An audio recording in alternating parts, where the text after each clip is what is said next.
قالت الاعراب آمنا قل لم تؤمنوا، پلس کا انکار ہو گیا نا، ایمان تو نہیں ہے تمہارے اندر، ولیکن قولوا اسلمنا درمیان میں آ گئے، ولما يدخل الایمان فی قلوبکم مزید تاکید ہو گئی ایمان تمہارے دلوں میں داخل نہیں ہوا۔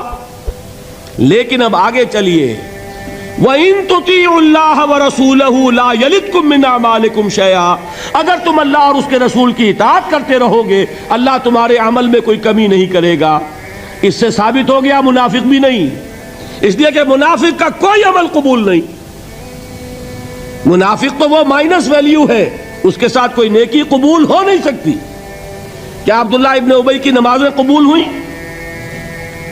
اگرچہ وہ نماز حضور کی امامت میں ادا کی جا رہی ہے، لیکن کیا اس کی نماز قبول ہو سکتی تھی؟ وہ آپ کو یاد ہوگا واقعہ، جب مرا ہے وہ شخص رئیس المنافقین عبداللہ ابن ابی، اس کے بیٹے ہیں عبداللہ ابن ابی، وہ مومن صادق، نوجوان نہایت صالح۔ اب ایک سعادت مند بیٹے کو تو باپ سے محبت ہوگی کہ نہیں ہوگی؟ وہ بیٹا حاضر ہوتا ہے حضور کی خدمت میں، حضور میرے والد کا انتقال ہو گیا، آپ اپنا کرتا عنایت فرما دیجئے تاکہ میں اس کو کفن دوں۔ حضور نے سوچا اور کرتا اتار کے دے دیا۔ حضرت عمر کھڑے ہو گئے، وہ تو تھے نا، ان کا جلال اور ضبط نہیں کر سکتے تھے، ان کا وہ انداز تھا جو حضرت موسیٰ کا تھا۔ حضرت خضر کو 3 دفعہ ٹوکا کہ نہیں، یہ کیا کیا تم نے؟ بغیر کسی جرم کے اس بچے کو ختم کر دیا، یہ کیا کیا تم نے؟ کشتی کو تم نے توڑ دیا، مارو گے ان کو جو اس کے اندر سوار ہیں، یہ کیا کیا؟ یہ دیوار سیدھی کر دی، یہ بدبخت انہوں نے ہمیں کھانے کو بھی نہیں دیا اور ان کی دیوار سیدھی کر رہے ہیں۔ تو حضرت موسیٰ علیہ السلام خاموش نہیں رہ سکتے تھے۔ انک لن تستطیع معی صبرا، یہی معاملہ حضرت عمر فاروق کا تھا۔ کھڑے ہو گئے، حضور کیا کر رہے ہیں؟ اس دشمن خدا کو آپ اپنا کرتا دے رہے ہیں؟ اس نے یہ کیا، اس نے یہ کیا، اس نے یہ کیا۔ حضور مسکرا کر فرماتے ہیں، عمر میرا کرتا اسے اللہ کے عذاب سے نہیں بچا سکے گا۔ کبھی سنا آپ نے؟ لیکن ایک ہے مروت، ایک ہے شرافت۔ اس نیک اور صالح نوجوان نے آ کر مجھ سے ایک بات کہی، مجھ سے سوال کیا نا، کیا میری شرافت اور مروت اسے گوارا کر سکتی ہے کہ اس کا ہاتھ میں خالی لوٹا دوں؟ لیکن یہ نہیں کہ میرا کرتا اسے عذاب سے بچا لے گا۔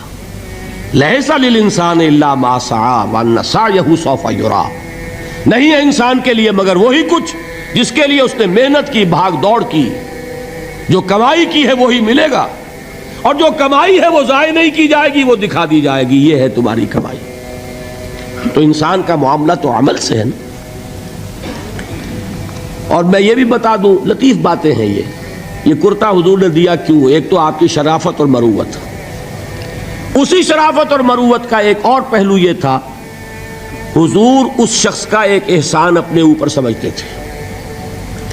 غزوہ بدر میں حضرت عباس حضور کے چچا کفار کی طرف سے آئے تھے، ایمان نہیں لائے تھے اس وقت تک، اور وہ اسیران بدر میں تھے۔ بدر کی جنگ کے بعد جو قیدی تھے ان میں عباس بھی ہیں رضی اللہ تعالی عنہ۔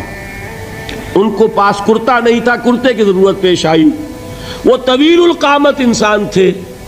عبداللہ ابن ابی نے اس وقت کرتا دیا تھا عباس کو۔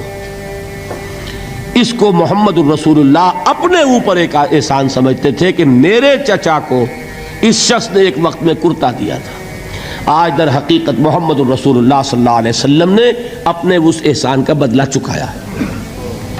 بہرحال بات جو ہو رہی تھی اس کو سمجھیے، منافق اندر جو کچھ ہے وہ ہے اور اللہ جانتا ہے، اللہ کا رسول جانتا تھا لیکن اس نے اس کو چھپایا اور تاکید کر دی، جس کو بتایا بھی ایک صاحب حضرت حذیفہ ابن یمان، کچھ منافقوں کے نام بتا دیے تھے آپ نے یہ میں واقعہ آپ کو پورا سناؤں گا جبکہ نفاق پر گفتگو ہوگی، لیکن ساتھ ہی کہہ دیا تھا دیکھنا کسی کو بتانا نہیں، یہ میرا راز ہے تمہارے پاس۔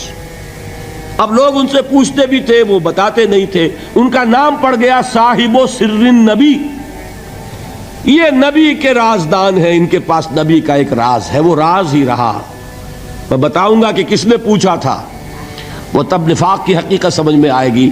بہرحال یہ بات سمجھ لیں، قانوناً ایک شخص مسلمان ہے، حقیقت کے اعتبار سے اس کی تین شکلیں ہو سکتی ہیں، یا مثبت طور پر مومن اور ایمان کے درجات بے شمار ہوں گے، +1 سے لے کر +انفینٹی تک، یا منفی طور پر منافق، -1 سے لے کر اور -انفینٹی تک، اور درمیان میں ایک زیرو کا مقام بھی ہے، نہ منافق نہ مومن، بس وہ مسلمان ہے، وہ ہے جس کو فرمایا گیا ان تطیعوا اللہ ورسولہ۔